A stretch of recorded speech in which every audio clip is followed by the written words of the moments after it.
At 14, Barney Stepanow has already been to the school of hard knocks. He's bounced between the city and the reserve and pulled by the addictions on the streets. Barney goes to school now at City Park Collegiate in Saskatoon, a high school of last resort for kids who haven't been able to make it anywhere else. Kids whose lives are full of pain. I started drugs when I was 8 years old. I started drinking when I was about 10. So it was quite bad for me. I knew I was doing bad stuff. Huge efforts are made here to keep kids in school and find ways to help them succeed. There's free food and clothing. There's a daycare where young parents can leave their children. And there's a feeling of family, a place that's safe from the dangers outside. In the past, school has taught these kids little more than frustration and failure. When Barney first arrived at City Park last year, he couldn't read or write. Well, it was embarrassing for me because it was hard for me to go out in public and knowing all these things, that just looking at signs at what they say and what do they say. Like Barney, the other grade 8s were also struggling at school. They were working at about a grade 4 level. And that wasn't all teacher Allison Cameron had to deal with. Behavior is typically a problem, a lot of ADHD. More than half my class last year was ADHD, diagnosed on Ritalin. We see a lot of kids with oppositional defiance disorder, all sorts of diagnosed illnesses that prevent them from learning or from behaving appropriately. 14-year-old Destin Mesner was one of her pupils who excelled at behaving badly. He's a budding artist, but he was better known around school for his anger and defiance. Destin was a real challenge, even for someone trained to deal with behavioral problems like Allison Cameron. It didn't matter what I asked Destin to do, he said no. He would swear at me all of the time, tell me where to go, how to get there. That's kind of one of the reasons why I was put into an alternative school, is because I swore in class, and I used to not really like anyone at all. But Cameron could see enormous potential in her students. The question was how to get at it. She thought there could be an answer in a book entitled Spark by Harvard University psychiatrist John Ratey. Spark examines how exercise affects the brain. It promotes a process what we call neurogenesis, or growing new brain cells. There's nothing that we know of that does that better than exercise. It doesn't only help brain cells grow, says Dr. Ratey, it also affects behavior. People are sharper, they're more attentive, they're less impulsive, they're less fidgety, they can sustain their attention longer, and it promotes their ability to sort through information and take it in. Ratey's best example is Naperville Central High near Chicago, which today has one of the best academic records of any secondary school in the U.S. and one of the lowest obesity rates in the country. 18 years ago, the school developed a fitness program where every student did vigorous aerobic exercise every day for 45 minutes. It was the first program of its kind in the U.S., one that also has an innovative combination of movement and classroom learning. And when the school entered an international competition in math and science, where Americans usually place 11th or 12th, Naperville came out on top.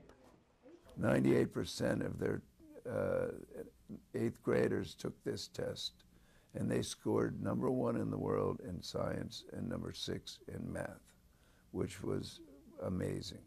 It shows, one, that spending that 45 minutes a day on PE was not taking away from their academic prowess.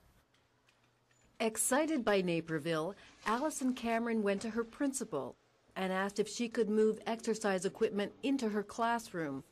Carrie Alcorn was easily convinced. When Allie came to me with the proposal that someone was going to donate a fair bit of phys ed equipment for us, that was pretty easy to say yes to. The one initial concern I have was where are you going to put all that equipment? While that was quickly resolved, what was tougher was convincing the kids to use it. It was defiance all around. Most of them initially thought that this was really hokey. Why would I get on a treadmill? Oh, well, I said, no, doesn't do anything, no, it's bull, pure bull. That was then. This is now. Monday morning math class, where the first thing grade 9 students do is strap on a heart monitor. Good morning, you guys. Please make sure your heart rates are at 134. Keep it there. For 20 minutes, the kids work out on exercise equipment right in the classroom. But once a week, I'd like to see you guys challenging yourself in a different way. It's challenging different parts of your brain, different parts of your body. After what is for some a grueling start to the day, it's time for the second half of math class. And this is when you notice that something very different is going on. They're concentrating and working hard. Nobody's swearing or running around, when before, some students could barely sit still for 10 or 15 minutes. I had improved attention for 3 hours. Students were getting off of Ritalin. Students were coming to school every day just so they could use the treadmills. Well, if you have kids coming to school every day, well, now you can teach so much more. If they can sit and stay focused, you can teach so much more effectively. None of this surprises Harvard's John Ratey. When you raise the heart rate, what you do is you turn on a part of the brain that might be a little bit sleepy. That is the front part of the brain that is involved in controlling impulses. And this is the major effect that one sees with kids that have trouble managing their behavior in class. Speaking out too much, not acting out, being too fidgety, not being able to sit still. There's a growing body of science now about the different ways exercise affects the brain. This part, the hippocampus, is like central station for learning and memory. Sustained, vigorous exercise causes the release of nerve growth factors, especially one called BDNF, which acts like a fertilizer on this and other areas of the brain. We make so many good things like this miracle growth of the brain, for instance, when our brain cells are clicking away. So it bathes the brain, if you will, in this nice fertilizer which helps preserve the nerve cells, make them stronger, helps them withstand stress, and makes them more pliable. It isn't just any kind of exercise that sharpens your brain function. The key is sustained aerobic movement. Scientists are still trying to discover the exact formula for different ages, but here's what they think is best for high school students. Get the heart rate up to between 65 and 75% of its maximum and keep it there for at least 20 minutes. That's what makes this program so different from a regular gym class. In phys ed classes, there are usually a few kids who get their hearts pumping hard, but most don't. There's a lot of hanging around, and some try to avoid participating altogether. Most of gym classes is standing around for many people, waiting for their turn at bat. And I think today we're looking at everyone, not just the 20% who probably don't need gym class because they're athletes and they're on teams, etc. But it's the other large group of students who hate gym class because they don't have the skills. The programs that are most successful are where they're constantly in motion. Allison Cameron considers her experiment wildly successful, and she can prove it. Her grade 8s were tested before they began using the treadmills, and again at the end of the year. On average, they gained a full grade level in reading, in writing, and in math.